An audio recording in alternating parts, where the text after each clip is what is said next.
Bonjour à tous, je m'appelle Sandy et je suis celle qui se cache derrière le blog Wonder Factory où on parle lecture, écriture et édition. Après mon master en imaginaire et genèse littéraire, j'ai travaillé en librairie et en médiathèque, mais j'ai surtout monté ma propre maison d'édition Magic Mirror. Je suis heureuse de vous retrouver dans ce podcast pour partager avec vous autour de ces sujets qui me sont si chers. Chers auditeurs, bonjour et bienvenue dans cet épisode. Aujourd'hui, je reçois une invitée toute spéciale en la qualité de Marie. Avec l'essor de l'auto-édition et la professionnalisation du métier d'auteur, les auteurs prennent de plus en plus en main ce qui se passe après l'écriture. Et en toute logique, on assiste à l'émergence de métiers un peu nouveaux qui existaient déjà au sein des maisons d'édition, mais qui aujourd'hui se déploient à travers des prestations de freelance directement adressées aux auteurs. Et je trouve ça intéressant de découvrir aussi ces acteurs à part entière du monde du livre. Je suis donc heureuse d'accueillir une spécialiste de la communication digitale pour les auteurs. Alors Marie, personnellement, je t'ai connue grâce à ton premier compte Instagram, Maristocha. Tu es donc Instagrammeuse, entrepreneur, mais aussi auteur. Est-ce que tu peux te présenter? Oui, alors déjà bonjour et merci de m'accueillir sur le podcast. Je suis très honorée de pouvoir parler de mon projet ici aujourd'hui. Du coup, moi c'est Marie, j'ai 26 ans et du coup après une licence qui me destinait à être prof d'anglais, comme tu l'as dit, j'ai commencé Instagram et c'est ça qui m'a orientée après vers les métiers de la communication et qui ont été poussés par mon investissement dans le blogging. Donc, suite à ça, j'ai réalisé un master en alternance et aujourd'hui, je suis encore salariée dans l'entreprise où j'ai pu faire mon alternance. Et donc, il y a quelque temps, j'ai enfin osé partager ma passion pour l'écriture sur les réseaux sociaux, notamment via les groupes Facebook, Wattpad. Et c'est ainsi que je me suis rendu compte que les auteurs avaient de plus en plus besoin de conseils, d'aide dans ce secteur-là. Et donc, c'est comme ça que j'ai combiné ma passion pour l'écriture que j'ai depuis l'âge de 12 ans, du coup, avec mes compétences de chargée de com. Merci à toi je rebondis sur le début de de ta prise de parole. Merci à toi d'avoir accepté de venir. Ça me fait très plaisir. Et je savais pas que c'était le compte Maristocha qui t'avait lancé sur cette voie de la com digitale. C'est chouette. Si, Du coup, si. tu es à la tête de Parole de Plume, qui propose des services de communication pour les auteurs, mais pas que. Est-ce que tu peux nous en parler un peu plus de ce projet? Oui, bien sûr. Alors, comme je disais, Parole de Plume, ça a cogité dans ma tête pendant un bon moment avant de voir le jour, puisque j'ai beau être chargée de communication, en fait, le secteur pour lequel je travaille a été complètement à l'arrêt pendant les confinements et une bonne partie de l'année 2020-2021. Et donc, j'ai pu profiter de tout ce temps libre pour enfin lancer cette entreprise qui me tenait à cœur depuis quelques temps. Ça a été un long projet, beaucoup, beaucoup de réflexion, puisque j'ai un petit peu demandé l'avis d'auteur. J'ai fait passer des questionnaires pour faire une étude de marché début 2020, vers février à peu près. Et j'ai lancé le premier post Instagram du compte Parole de Plume au mois de décembre 2020. Donc, il s'est quasiment écoulé un an. Ça a été des heures et des heures de notes vocales, notamment avec mon ami Edgy Canyon, qui me soutient énormément dans toutes mes entreprises. Et donc le projet, c'est vraiment de pouvoir aider tous les acteurs du livre, que ce soit les auteurs, les maisons d'édition, notamment les plus petites, ainsi que éventuellement les libraires, à se faire connaître, à se développer et à vraiment appréhender les outils digitaux pour créer leur image de marque et développer leur communauté autour de leur travail. Du coup, si un auteur veut travailler avec toi, comment ça se passe? Est-ce que tu acceptes de travailler quel que soit le projet? Tu préfères, par exemple, sélectionner des auteurs qui écrivent des genres de l'imaginaire? Comment tout ça se passe? Alors, toutes mes prestations sont disponibles soit dans mes stories à la une sur le compte Instagram de Parole de Plume ou sur le site de Parole de Plume, donc dans l'onglet dédié. Alors, j'ai pas de client idéal puisque j'estime que tout le monde doit pouvoir bénéficier d'un coup de main, d'une aide. En revanche, je ne vais pas choisir un genre littéraire. Par contre, je vais m'assurer que l'histoire, les valeurs véhiculées dans le roman sont en adéquation avec les miennes. Par exemple, je n'irai pas aider un auteur qui fait l'apologie du crime ou du racisme ou tous ces sujets qui vont à l'encontre des valeurs que la société essaye de développer. Mais par contre, je ne suis pas du tout fermée. J'ai beau être plus portée sur le genre de l'imaginaire, euh, je, ne- je ne serais pas contre aider un auteur de romance, d'une biographie. Voilà, j'estime que tout le monde a le droit d'être aidé. C'est aussi mon rôle en tant que prestataire de service de savoir m'adapter au genre de chacun. D'accord, je comprends. Tout à fait. Du coup, est-ce que tes services s'adressent uniquement aux auteurs freelance ou est-ce qu'un auteur qui est déjà édité en maison d'édition peut faire appel à toi? Bah, du coup, comme je te disais juste avant, l'esprit de Parole de Plume, c'est de pouvoir aider tous les acteurs du livre. D'accord. Alors, effectivement, ce sera peut-être souvent plus les auteurs à eux, puisque bon, bah, les maisons d'édition ont souvent déjà un service communication qui vient aider leurs auteurs. Mais je suis pas fermée aussi, voilà, à aider un libraire ou une petite ME qui se lance pour faire soit du community management ou après du coaching pour vraiment aider à appréhender les différents outils. J'ai pas, je veux pas me spécialiser spécialement aux auteurs parce qu'il y a plein d'aspects différents à voir et travailler pour un auteur ou pour une ME, c'est quand même différents, différents leviers de communication qu'on va activer. Ouais. Donc c'est quand même intéressant pour moi de pouvoir varier un petit peu les profils. Et oui. Et même parmi les auteurs, je pense que tu as des profils différents. C'est-à-dire que tu as des auteurs auto-édités, puis tu as des auteurs qui sont édités en maison d'édition, mais qui ont peut-être plusieurs livres dans plusieurs maisons différentes et qui voudraient peut-être, je sais pas, harmoniser leur com à eux en tant qu'auteurs, qui pourraient Oui, te contacter. Donc c'est par intéressant. exemple, oui. D'accord. Du coup, quel a été, alors tu en as un petit peu parlé, mais c'était quoi ton parcours pour en arriver là? Est-ce que travailler dans un milieu littéraire, ça a toujours été une vocation ou c'est venu un peu plus tard? Alors c'est venu tard. Alors comme je disais, c'est vrai que j'écris depuis l'âge de 12 ans. J'ai toujours écrit et j'ai eu beaucoup d'imagination et il fallait que tout ça se pose quelque part. Par contre, j'ai très longtemps pensé que l'écriture ou le fait d'être édité, c'était vraiment réservé à une élite. Voilà, je pensais qu'il fallait avoir eu le bac avec mention très bien, qu'il fallait avoir fait une prépa littéraire, un bac plus 8 en littérature, je sais pas. Donc c'est vrai que ça m'est venu tard parce que voilà, je pensais que je pouvais pas appartenir à ce monde. Alors j'étais carrément dans le faux du coup, mais heureusement. Et en fait, quand j'ai enfin osé parler un petit peu de cette passion autour de moi et que je me suis lancée par exemple sur Wattpad ou sur les groupes Facebook, et ben je me suis rendu compte que c'était vraiment un milieu ouvert à plein de profils différents. Et donc maintenant, j'essaye de me donner les moyens de rattraper tout ce temps perdu. Donc non, c'était pas, enfin ça m'a toujours attiré, ça m'a toujours plu, mais j'ai toujours cru que c'était pas, voilà, que je pouvais pas y accéder. Mais donc c'est pour ça que j'ai d'abord eu les langues, la com, et au final tout est arrivé à se retrouver.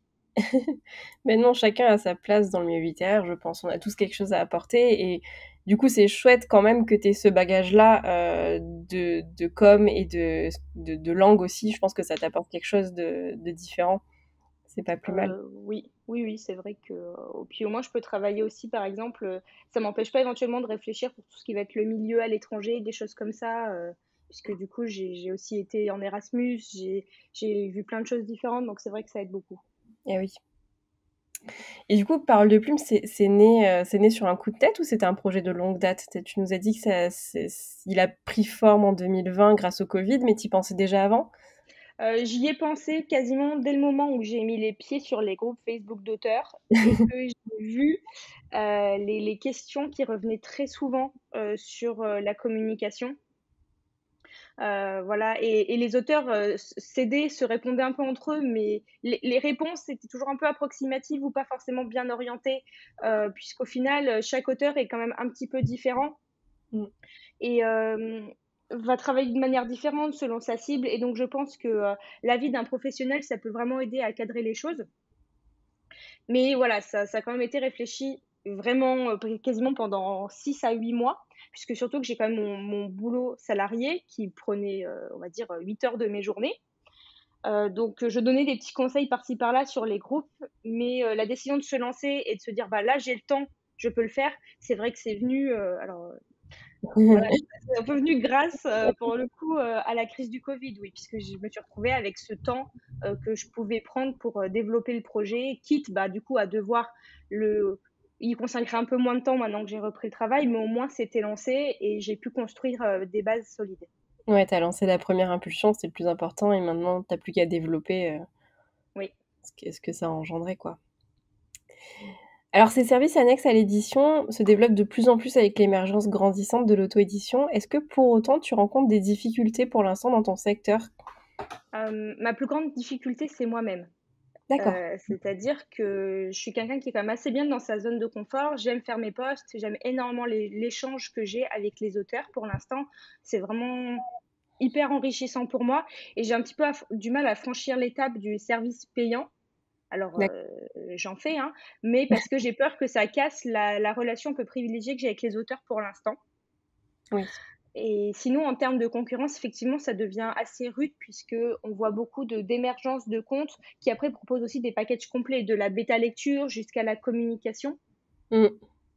Donc, faudra faire sa place au milieu de tout ça. Après, moi, là, mon cœur de métier, ça restera la communication. Je m'estime pas, alors compétente, je sais pas, mais je ne m'estime pas, j'ai pas fait voilà, j'ai fait des études en com, j'ai pas fait des études en littérature, donc je m'estime pas forcément compétente pour bêta un livre et en faire un travail édito. Moi, je resterai vraiment spécialisée sur la partie, communication et promotion.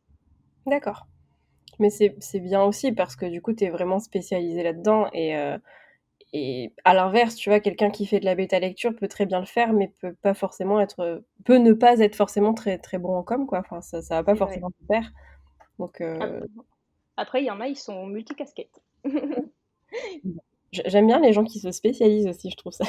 Parce que les multicasquettes, c'est bien, mais des fois, à vouloir faire un petit peu tout, on se perd un peu et on se spécialise nulle part, ce qui est. Moi, personnellement, je sais que je pourrais pas et que je préfère rester vraiment sur mon corps de métier et sur ce que Ouais. je sais faire plutôt que de vouloir partir sur quelque chose que je maîtrise un peu moins et potentiellement induire une personne en erreur et faire qu'à un moment ça va bloquer. Donc, je préfère rester sur ce que je sais faire. Ouais, mais je te comprends, en fait, je suis, je suis un peu dans le même état d'esprit que toi, c'est-à-dire que moi, bah, je propose des services de bêta lecture, mais je me sentirais pas du tout capable d'aider un auteur au niveau de la communication, quoi. Genre, pour autant, je le fais pour Magic Mirror parce qu'il faut bien le faire et que je suis là, donc je le fais, mais je me sens pas du tout les épaules pour le faire pour un auteur comme ça en freelance, tu vois. C'est, Oui, c'est un je truc comprends. vraiment particulier, quoi. La communication, puis c'est tellement important. J'estimerais que la bêta lecture, c'est tellement important et pourtant, du coup, ce serait pas mon domaine. Quoi. C'est pas plus mal d'avoir des gens comme ça enfin, on peut se compléter. C'est pas plus mal. Voilà, exactement. Alors, c'est toi l'experte, mais est-ce que je me trompe si je te dis qu'Instagram a une place importante dans ton projet? Alors moi, Instagram, c'est toute ma vie. Enfin, toute ma vie digitale, dirons-nous, puisque, c'est Instagram qui m'a poussée, vers mon master. D'accord. Ah oui, Donc, c'est vrai, tu me disais tout à oui, l'heure. voilà, vu que j'ai commencé à m'intéresser, voilà, à Instagram et au blogging et c'est ça qui m'a poussée vers mon master. Donc moi, Instagram, c'est vraiment le réseau, que je préfère. C'est là que je me sens le plus à l'aise et c'est vrai que c'est aussi là où on touche facilement les gens. Si tu veux, souvent maintenant, les gens ont l'habitude de scroller Instagram, ils tombent sur ton post et l'application permet aujourd'hui, avec les carousels, par exemple, de pouvoir vraiment bien détailler un sujet Mmh. et s'exprimer dessus, ce qu'avant on ne pouvait pas faire. Et c'était là qu'avant, par exemple, les blogs avaient un intérêt. Alors qu'aujourd'hui, si tu veux utiliser un blog, il faut que les gens fassent la démarche d'ouvrir leur navigateur internet, d'aller sur ton blog, de chercher l'article. Et c'est vrai que le côté un peu sous la main que représente Instagram, j'aime beaucoup. Ouais, je comprends aussi. J'aime beaucoup Instagram personnellement. Alors, la durée de vie d'un livre sur le marché peut être très courte, d'où l'importance primordiale de la communication aujourd'hui. On en parle depuis tout à l'heure, pour les acteurs du livre notamment. Pour toi, quels sont les enjeux autour du livre et de l'auteur aujourd'hui? Alors moi, ce que je dis tout le temps aux auteurs que j'ai soit en coaching ou même quand on discute un petit peu comme ça, c'est qu'ils ne sont pas qu'un livre. Ils doivent se voir en tant qu'auteur et pas en tant que, je vends un livre. Si tu veux, voilà, les livres maintenant sont justement, ils sont pris, achetés, consommés, j'en parle vraiment en termes de produits, hein, Mmh. mais et après ils sont posés sur une étagère. Alors que, l'auteur, lui, il va continuer de vivre, continuer d'écrire et donc pour moi, bien sûr, il doit promouvoir ses livres. En revanche, il doit aussi se promouvoir lui. C'est à lui que le lecteur doit s'attacher pour avoir ensuite envie de lire ses livres, les autres qui vont sortir. Il faut pas chercher à pousser ton produit, il faut chercher à pousser ta marque et la marque, elle est portée par toi en tant qu'auteur. Donc c'est vrai que, c'est vraiment ce que j'ai envie, de dire aux auteurs aujourd'hui, c'est que eux, c'est eux qui doivent être mis en avant et pas forcément le livre en question. Et oui, on parle beaucoup de storytelling dans ce moment, c'est un peu ça, c'est le fait, je pense, de se raconter soi-même et de faire adhérer les gens à notre personne pour ensuite pouvoir promouvoir ce qu'on fait, Oui, peut-être. voilà, c'est Mm. ça, c'est ton image de marque, c'est toi-même, en fait. Oui, d'accord. Alors, sans nous livrer tes secrets, quelle est pour toi la clé d'une communication réussie pour un auteur et est-ce qu'il y a un réseau social où il faut absolument être en tant qu'auteur? Moi, je pense qu'il faut trouver le réseau sur lequel on est à l'aise et où la cible va se trouver. Les grands principes du marketing te diraient que maintenant les réseaux sociaux, suivant la tranche d'âge, par exemple, on va être plus sur l'un ou plus sur l'autre. D'accord. Donc, il faut trouver où est son lecteur cible et aller sur le réseau où il se trouve. Par exemple, si ton lecteur cible, c'est les ados et les jeunes adultes, je vais te dire d'aller au maximum sur TikTok. Si tu t'adresses à une cible qui a plutôt, on va dire, 20, 25, 40 ans, je vais te dire d'aller sur Instagram. Et au-delà de 40 ans, je vais te dire d'aller sur Facebook. Après, tout se remélange puisque, bon, une personne de 50 ans peut aussi bien être sur Instagram. Ma maman, elle est sur Instagram aussi. Mais voilà, on va dire qu'on case un petit peu les gens comme ça. D'ac Donc, autant mener une petite étude de marché, savoir à qui tu t'adresses et où se trouve ton lecteur, et aller pousser surtout un réseau où se trouve ton lecteur plutôt que de vouloir être sur tous les réseaux et de t'éparpiller complètement. Ah oui, parce que ça prend du temps d'alimenter plusieurs réseaux. Ça prend beaucoup de temps. Et du coup, tu parles d'études de marché. Est-ce que toi, tu peux aider les auteurs sur ce genre de démarche? Parce que pas tout le monde ne peut réaliser une étude de marché facilement, comme Oui, ça. Faut oui, oui, tout d'accord, à fait. ça fait partie de J'en ai fait une pour Parole de Plume, j'en ai fait une pour moi. Là, j'ai pour projet, bah, tu parlais de Maristocha tout à l'heure, mon autre compte. J'ai pour projet de, alors désolée, mais de tout enlever, oh non! si, et de tout recommencer en fait pour vraiment en faire un compte auteur type. Donc, effectivement, D'accord. pour moi-même, je suis en train de faire un peu mon étude de marché pour bah, adapter au mieux le contenu à ma cible de futurs lecteurs. D'accord. C'est dommage, j'aime beaucoup les photos que tu postais sur Maristocha. Bon, Ouais, elles reviendront. je suppose que celles qui vont venir seront d'aussi belle qualité, mais C'est gentil, merci. c'est un très beau compte que j'aime beaucoup. Merci. De rien. Comment tu envisages le travail de Parole de Plume dans quelques années? Alors, si on s'autorise à rêver, si on Vas-y. s'autorise à rêver, j'aimerais bien que d'ici mes 30 ans, sachant que j'en ai 26, ce serait de pouvoir l'avoir lancé pleinement et de tirer un vrai revenu de Parole de Plume. Dans l'idéal, j'adorerais vivre à 70% de Parole de Plume et à 30% de mes futurs livres. Voilà, j'aimerais créer un podcast, une newsletter et vraiment arriver à lancer vraiment des coachings pour les auteurs, pourquoi pas une formation. Mais voilà, je dis bien qu'on parle en termes de rêve, puisque pour l'instant, je n'envisage pas de quitter mon CDI, puisque j'aime quand même ce que je fais. J'ai la chance de ne pas faire un boulot alimentaire, mais de faire aussi un boulot dans la rédaction, dans la communication. Donc forcément, ça me plaît. Mais c'est vrai que dans l'idéal, si d'ici 5 à 8 ans, j'arrive à vraiment lancer Parole de Plume et à créer vraiment un projet et une entreprise, je pense que j'aurais atteint mon goal life en termes de professionnel, quoi. Bah, je te le souhaite. J'espère que ça va Merci. marcher, il y a pas de raison. C'est quoi ton plus beau souvenir lié à ce projet pour l'instant? C'est encore une toute jeune entreprise, mais c'est quoi ton plus beau souvenir? Je dirais que c'est plus les petites choses au quotidien. Je m'attendais pas à recevoir autant de compliments des auteurs. On m'écrit souvent juste pour me dire que le contenu est très bien fait, très qualitatif et qu'il aide vraiment. Et je pense que c'est ça qui me fait vraiment sourire. Ça me fait vraiment plaisir quand je reçois ces messages de la part d'inconnus à qui j'ai jamais parlé, mais qui me suivent et qui m'encouragent. Je pense que, et après, si j'étais très fière quand j'ai sorti le site. Je le trouvais très beau. Je l'alimente pas beaucoup puisque bah, je me sers essentiellement d'Instagram et que le site sert plus de site vitrine pour me présenter et présenter les prestations. Mais j'étais plutôt fière de mon site, ouais. Il est cool, j'avoue. Merci. Du coup, Merci, merci. une petite question comme ça entre 2, tu disais que tu allais faire de Maristocha un compte, auteur. Ça Oui. veut dire que tout le contenu que tu postes sur Parole de Plume en ce moment, tu parles beaucoup de tes projets, de ta façon d'écrire, tu partages plein de trucs. Ça va se retrouver sur Maristocha du coup?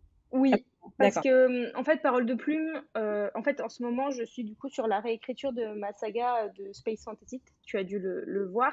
Et Oui. ça me prend, on va dire que ça prend 95% de mon cerveau. Et l'écriture, du coup, passe vraiment en avant par rapport à l'essence de base de Parole de Plume. Et Parole de Plume, c'est pour parler de communication. Alors, un peu d'écriture. J'ai cru comprendre que les auteurs avaient aussi envie de conseils autour de l'écriture, mais ça perd un petit peu de son essence puisque je parle beaucoup de mes projets personnels en tant qu'auteur. Donc, c'est vrai que j'aimerais bien rapporter toute cette partie après sur Maristocha, plutôt que ça vienne polluer le contenu ciblé de Parole de Plume. D'accord. Donc, on vient de l'évoquer, tu es aussi auteur. Comment tu articules tes différentes activités? Est-ce que Parole de Plume et ton activité d'écriture sont liées? Elles s'alimentent entre elles ou pas du tout? On l'a un petit peu évoqué. Alors, l'un n'allait pas sans l'autre. Si j'avais pas été passionnée d'écriture, j'aurais pas créé Parole de Plume, je pense. Et c'est vrai que à la base, j'arrive à faire un peu 50-50. Mais actuellement, c'est vrai que je veux tellement terminer ma réécriture que Parole de Plume est un petit peu à l'arrêt. Mais à partir de septembre, ça va repartir sur du 50-50, puisque là, je fais une pause, on va dire, au mois d'août. Donc, quand vous écouterez ce podcast, ça veut dire que j'aurai repris.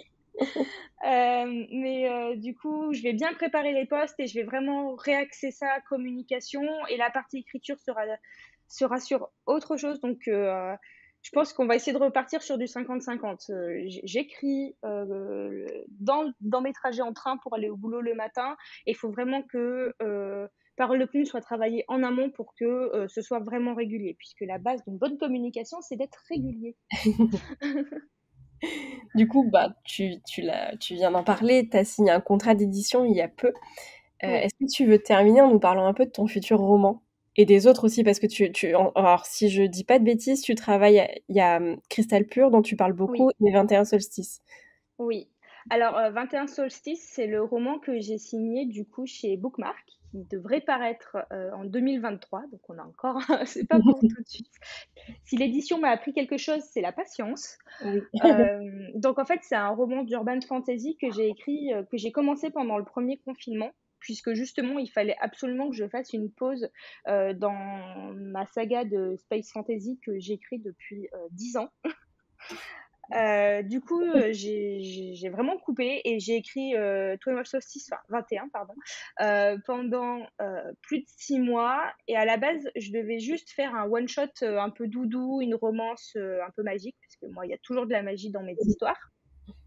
Sauf que le one-shot doudou s'est transformé en trilogie urban fantasy, puisque je ne sais pas faire court.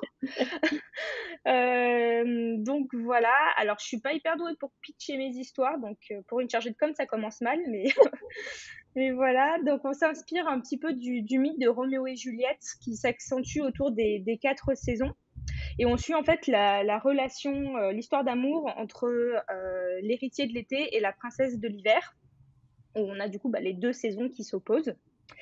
Et je vais attaquer sa réécriture à l'automne. Et c'est vrai que j'ai hâte de commencer le travail édito, puisque moi, je voulais vraiment aller en maison d'édition, puisque je voulais connaître le travail édito avec un éditeur. Donc, c'est pour ça que je n'envisageais pas du tout l'auto-édition pour mon premier roman. Et ensuite, il y a le Cristal Pur, effectivement, qui est ma saga de space fantasy que j'ai commencé quand j'avais 15 ans. Je l'ai abandonné pendant un petit moment et là j'ai repris il y a à peu près un an et demi. J'ai refait une pause pour écrire 21 Solstices du coup. Et là je suis vraiment en train de réécrire le tome 1, j'ai presque fini, il me reste 7 chapitres. Et après, j'espère pouvoir le porter vers l'édition lui aussi, on verra. On verra, voilà, plein de projets. Tu dis que c'est une saga, tu prévois combien de tomes pour celui-là? 3. Donc vu que me connaissant ça déborde toujours un peu, peut-être 4. Okay. Et après, je t'embête plus. Tu nous parlais de Wattpad tout à l'heure. Oui. Tu es encore dessus ou Oui, comment? toujours. D'accord. Donc, Toujours. on peut retrouver tes écrits éventuellement là-dessus. Oui, Maristocha. Super. Oui. Bah écoute Marie, cet épisode touche à sa fin. Merci infiniment d'avoir accepté mon invitation. C'était vraiment un plaisir sincère de te recevoir et de découvrir un peu les coulisses de Parole de Plume. Est-ce que tu veux dire un dernier mot avant qu'on se quitte? Déjà, merci de m'avoir reçue.